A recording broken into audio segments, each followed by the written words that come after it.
فمن یعمل مثقال ذرۃ خیرا یرا، اللہ کہتے ہیں اگر کسی نے ذرے برابر بھی خیر کیتا ہے نا، مدد ضائع نہیں کراں گا، میں بدلہ داں گا۔ اور کیونکہ وہاں تو حضرت تول ہوگا، فاما من ثقلت موازینہ فہو فی عیشۃ راضیہ، جنہیں نیکیاں ود گئیں ہیں زندگی دل پسند ہوئے گی۔ اسی لیے جو اللہ والے ہیں وہ نیکیوں کی بڑی قدر کرتے ہیں، وہ ایک نیکی کو بھی ضائع نہیں ہونے دیتے، ہو سکتا ہے کل یہی کام بنا دے۔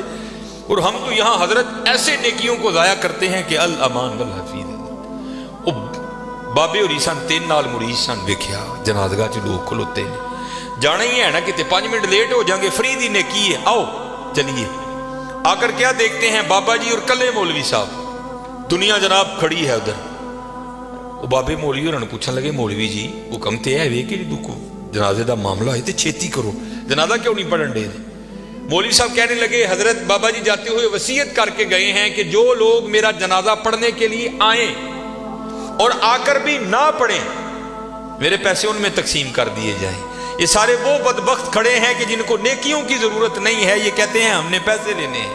اب آپ بتائیں آپ کا کیا معاملہ؟ پھوکو پیسے ہیں، جو میرے مقدر میں ہے، بابا جی کہہ رہے ہیں جو میرے مقدر میں ہے کون روک سکتا ہے؟